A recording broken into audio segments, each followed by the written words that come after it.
Hi, welcome to the Dan Stevens Show. What do you think of the music? We have our own jingle, my friends. And I just want to say, for the record, I didn't copy it off anyone. I just thought of that beat. My good friend Owen Collins does this stuff. He's amazing. Thank you for Owen for putting together this jingle. We have our own jingle, folks. If it gets removed or I have to use a different one, you'll know what happened. But this is it.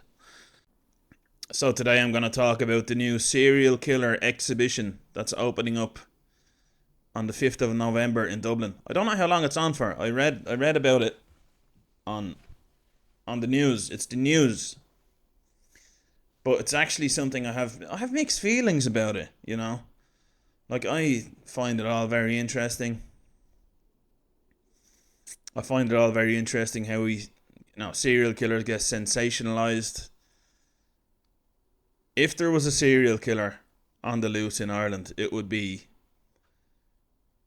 on the front page of every paper every day until he was caught or she was caught. That's for sure. Which just makes me a little bit scared. We also have a mental health epidemic at the moment in Ireland, so it's the perfect storm, really. And I myself have been responsible for talking about it. I think if you're of sound mind and you know what it is, it's very interesting to talk about, but I'm just saying. I mean, in America, for example, I think they're way ahead of us in a lot of ways. Like with guns and stuff, and behind us are ahead of us, whatever you call it. But we watch Netflix documentaries, American ones. They're the best. The Americans are the best with showbiz. They're the best at making documentaries. There's good ones on Channel 4 now. I like 24 Hours in Police Custody. I like that one. But the morbid curiosity, and I think this exhibition that's opening up in Dublin on 5th of November is actually covering that whole thing about why people are so fascinated with serial killers.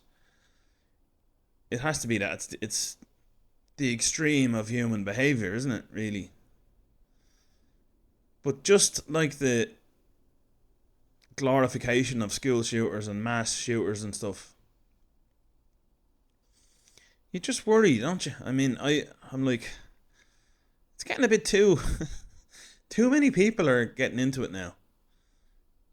And now it's become its own industry, which spreads awareness, I suppose. It would make you more suspicious, wouldn't it, of people?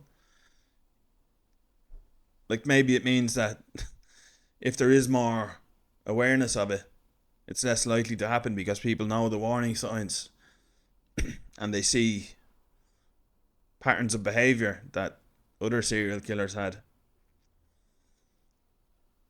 Like, for instance, if someone calls a builder and they're like, I want an attic space. For what? Just none of your business. I just want one. Or if one of your neighbours starts dressing up as a clown all of a sudden. Or, copycat behaviour. Watch out for it, that's all I'm saying, and report it. But then it's a strange one because the guards must be very interested in it as well, because they'd be like, oh, I wonder if they caught him or her. I wonder how they caught them. It could be used as a case study for guards. I don't know if there's a specific type of training for guards to catch serial killers or see the warning signs. I don't think we have any in Ireland. I read that they estimate in the FBI that in America at any one time there's between 30 and 50 on the loose. needle in a haystack, isn't it? By the way, I hope you enjoyed the new for the video, people. I am sitting in front of the desk for this one, just because I was recording a promotional video for my upcoming show in Dunleary at Dunleary Comedy Festival, Board and Brewed in Dunleary, 7 p.m. Saturday, 8th November. Please come, please get tickets if you can on dunlearycomedyfestival.ie. It actually brought a story about Dunleary to mind. You'll see it on the Instagram maybe. I'll never forget the time that I accidentally catfished a woman in Dunleary. Now, that does beg the question, is every catfishing accidental anyway? I've talked about it on the podcast before. I was catfished by someone's breath before, where everything was going swimmingly, and then I made a slick move after a couple of cocktails, sat beside this woman. Then she spoke, and her breath was like it's Halloween. It was ghoulish. It was horrific, and it just put me off. Maybe she had halitosis, I don't know, but it just put me off. That was the end of it. She was Mexican.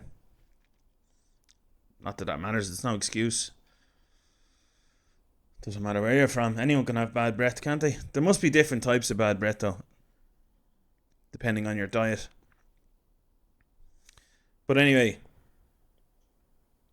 I'm pretty sure it was near the start of the COVID era, and I'd downloaded Tinder. I'd had it for a few weeks, and there was a no-nonsense woman who was just like, let's meet for a walk, you can tell she was kind of just sick of all these fellas going, hey, how's your, whatever, hey, how are you, hey, how are you? It's kind of open to interpretation, isn't it? How something is written. Like it depends on the mood you're in. Like if I'm feeling vulnerable, and like back then, if I got a message on Tinder and someone went, "Hey," I'd be like, "What? I didn't do anything." Hey,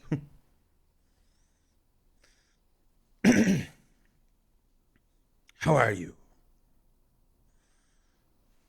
Yeah, it's an odd one. Just like, sorry to go off on a tangent here, but I have to.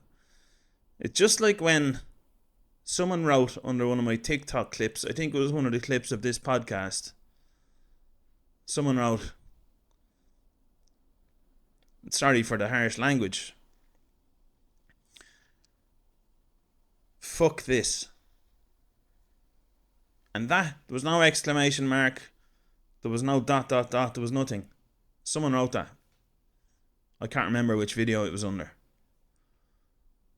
And I thought to myself, what do they mean by that? Is that just someone looking at my video and going, fuck this? Fuck this? Or is that somebody looking at my video and going, you know what? Fuck this. Fuck this. Fuck this. And then like off they go and drive their car into a river. I don't know.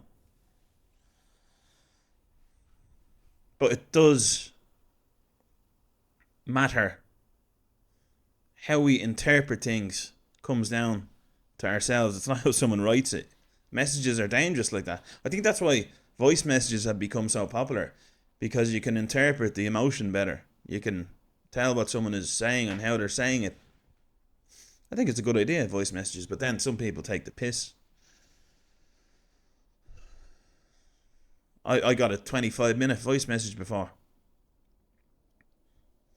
I times two'd that. It was still 12 and a half. Have you ever been two times? Someone told me they 2 times the full podcast of mine before. A couple of people have said that actually. But it's that moment, isn't it, in between? You know, say a message is 4 minutes long. I'm a 2-timer. Say a message is 4 minutes long, and it's just, you don't have time. If you two-time that, then it's only 2 minutes. But then you can't respond, can you? Until the 4 minutes is up. So there's a vacuum there of like 2 minutes where you're like, oh, how long did I?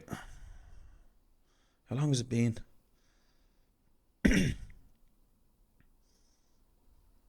Has anyone ever been caught two-timing? Like someone sends you a message at like, what time is it now? Say it's 11:40 now, and you get a 4 minute voice message, and you respond at 11:42. They know what's up. Yeah, it should be a little hint of being like, speed things up a bit.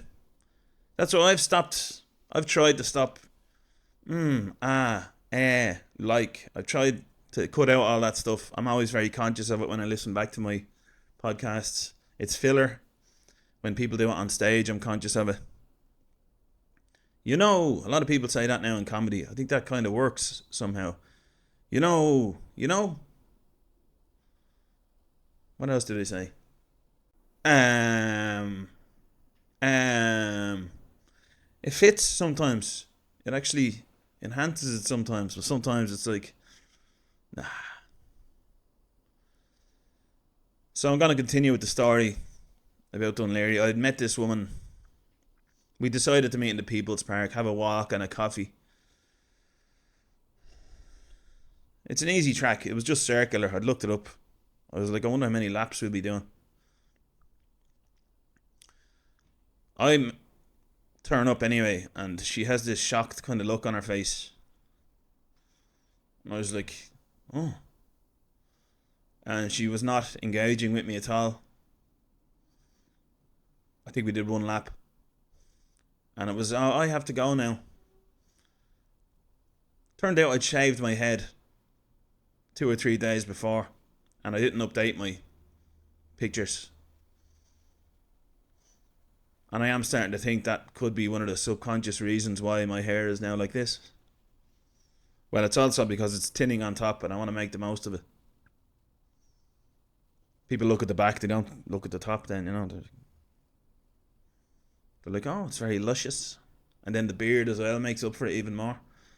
It's all compensating. Why not do it? Don't worry about a few years' time. I'll come up with something. I'll get a wig. I'll ask your man. That was in the other episode. Where can I get a good wig? €72 his wig cost, by the way.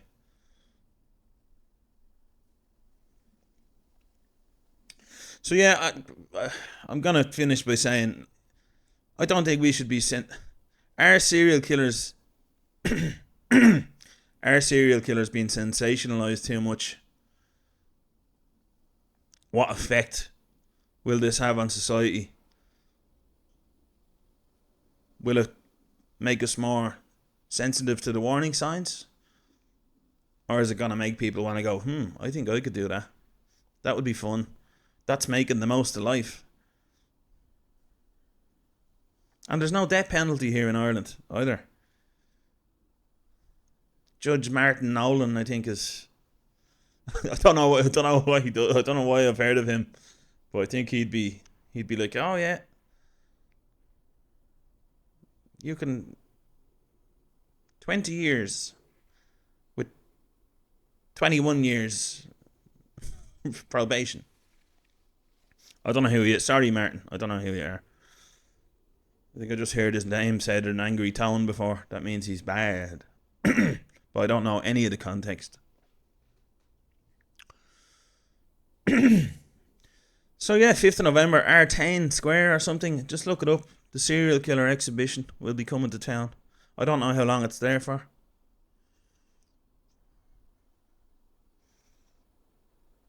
But if I was the guards, I'd be going undercover there. I'd be like checking people out. Fellas taking notes and stuff, I hope it's not next door to a hardware store as well. See a massive surge in chainsaws and knives sales. Hopefully not. Anyway.